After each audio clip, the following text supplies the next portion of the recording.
Donc, je suis Céline Coty, je suis en charge des collections du musée intercommunal et des expositions qui se passent au château de Rantilly. Je m'occupe aussi de sujets liés au patrimoine à la ville de Lagny, des archives et puis des projets en lien avec l'Office du tourisme.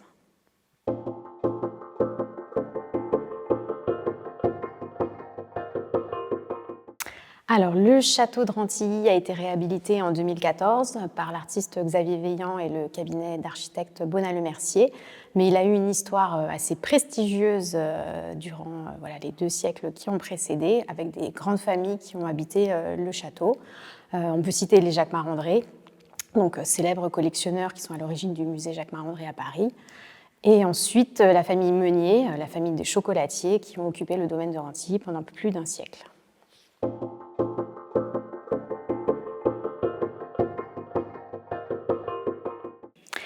Les avantages de cette fusion, c'est déjà de bénéficier d'un lieu assez exceptionnel pour exposer les collections du musée de Lagny.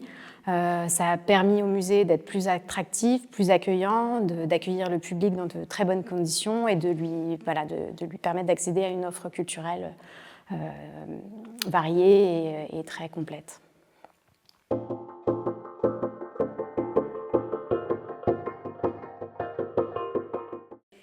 Alors déjà, on a une équipe de médiation de choc qui a pour rôle de rendre accessible la collection au plus grand nombre, mais spécifiquement pour les enfants. Donc en fait, du lundi au dimanche, que ce soit dans le cadre scolaire ou non scolaire, on a une offre dédiée d'ateliers, de visites. Nous, l'idée ici à Rantilly, c'est d'avoir souvent une visite couplée d'un atelier, qu'on ne soit pas juste dans la transmission, mais que les enfants puissent expérimenter, toucher, tester.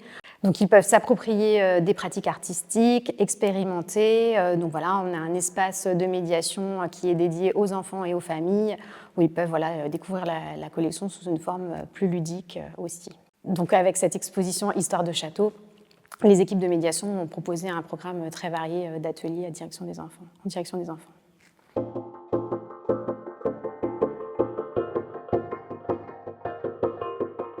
Alors, les propositions culturelles à Rantilly sont très riches.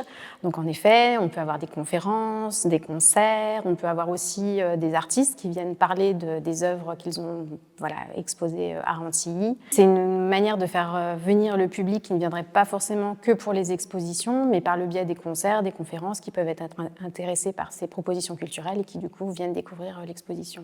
Donc voilà, il y a toujours plein de choses à découvrir ici.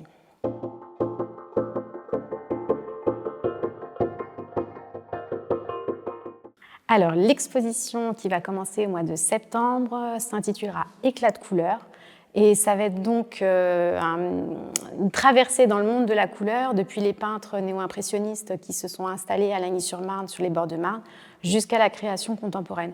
Puisque nous, l'objectif de nos expositions, c'est de travailler à partir de la collection patrimoniale du musée, mais d'être toujours en dialogue avec la création contemporaine. C'est ce qui fait un peu la spécificité du parc culturel de Rantilly. Cette exposition permettra de montrer beaucoup d'œuvres de la collection du musée. Donc voilà, des artistes comme Léo Gosson, qu'on a déjà vu sur de précédentes expositions par exemple. Et ensuite, nous aurons quelques artistes contemporains, mais dont je ne peux pas encore dévoiler l'identité. Je préfère garder un peu la surprise, mais voilà, en tout cas, des très belles choses pour le mois de septembre. On est très contents de travailler sur cette exposition.